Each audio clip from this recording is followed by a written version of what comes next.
Hi guys! Ngayon po pala magluluto po ako ng chapchoy.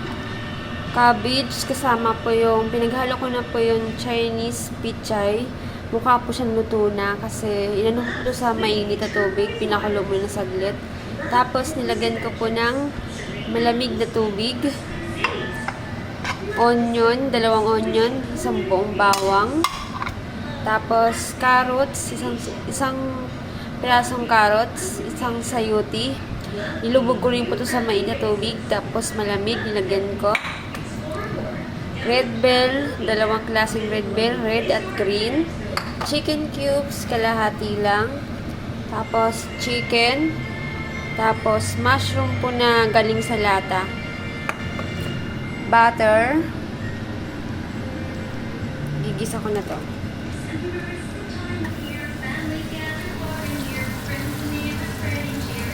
Tunawin ko muna po siya. So, sa inyo na po yan kung gusto po nyo ng butter or mantika. Ako po gusto ko ng taga ng butter. Tapos, ilagay ko na itong sibuyas. Baka po kasi masunog yung butter. Kaya ilagay ko na.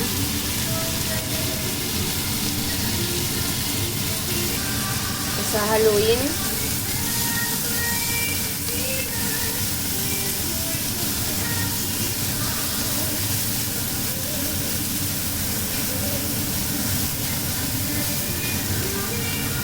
Next, bawang.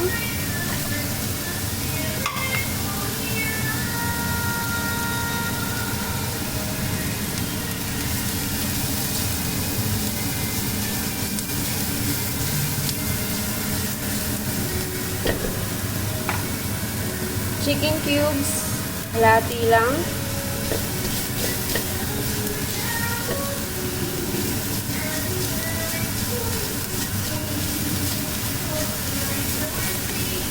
Layin ko muna po itong chicken. Ito pala pang chicken, niwa ko lang po ng cubes. Isa inyo na po yan kung anong gusto po yung niwa.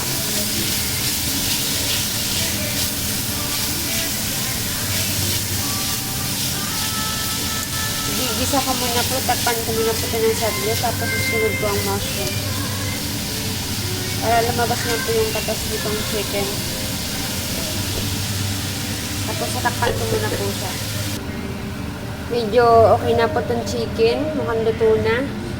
I-mix ko naman po itong mushroom. Igigisa ko muna po yung mushroom bago ko pinalagay yung mga gulay.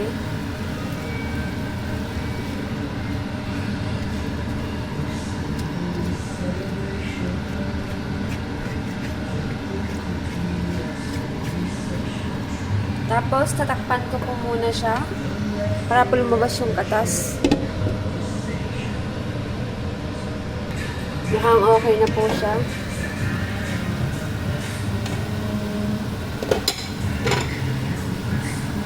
Nagtubig po siya kasi nag-ice po ito kanina.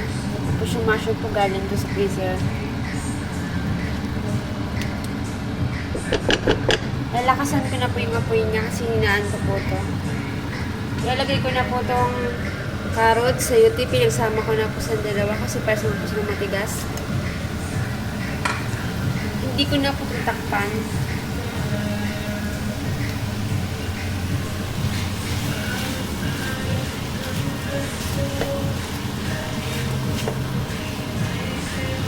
Hindi ko po siya masyado halo-haluin kasi baka po magdurog yung chicken. Itimplahan ko na po siya.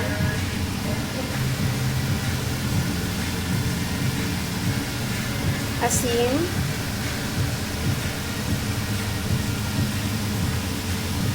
Magic sarap.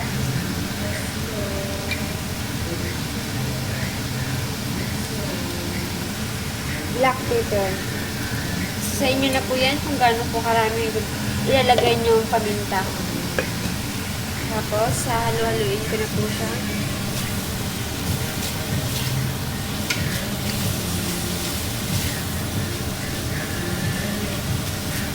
Hinaan ko muna yung apoy kasi medyo matigas pa po itong sayuti.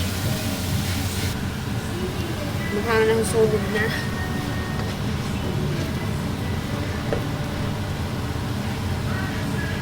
matigas pa rin yung ano, sayote.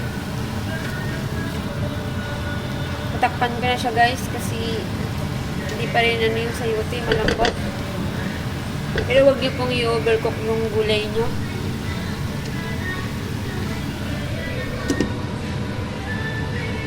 Ayan guys, binasan ko na. Kasi haluin ko, i-check ko na siya.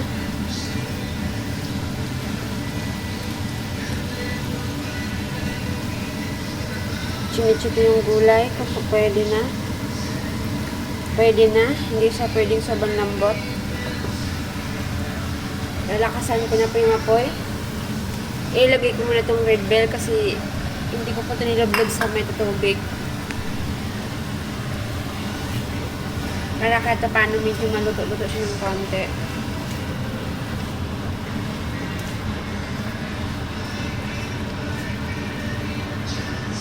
Pero hindi ko po ito ano-anin ko lang para pasukin niya yung lasa. Tapos lakasan ko po yung apoy. Hindi ko pala po ito nilagyan ng sabaw or harina. Nasa inyo na po yan kung gusto niyo pong lagyan ng sabaw at harina. Ako po hindi na. Tapos ilalagay ko na po itong gulay. Ako tubig po kasi may tubig kong ano. Ay, nugasan ko siya. Tapos hahaluin ko po siya.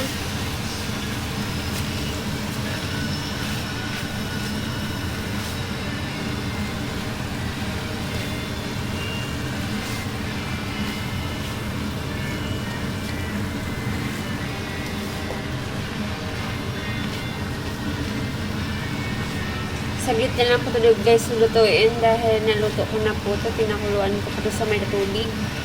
Kaya mahalo-halo ko lang po siya ng maayos. Pwede na po ito. Pero titikman ko po ito kung matabang ba o maalat. Tignan nyo guys, ang ganda tingnan. Kaya ako po siya nilulublog sa may tubig kasi para po maganda pa rin po siyang tingnan.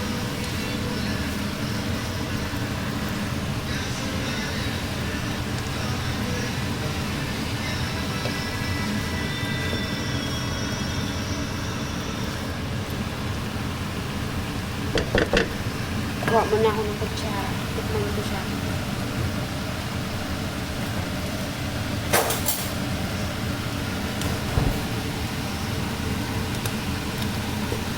Pinakailalim para nalasahan ko.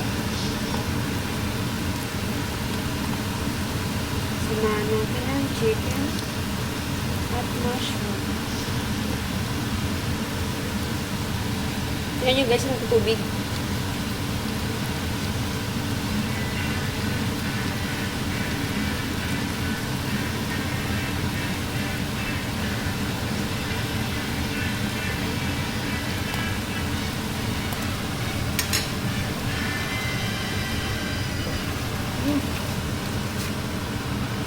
Sakto lang po yung lasa niya, itong alat niya.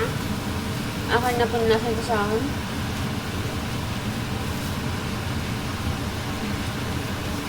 Okay na po to guys.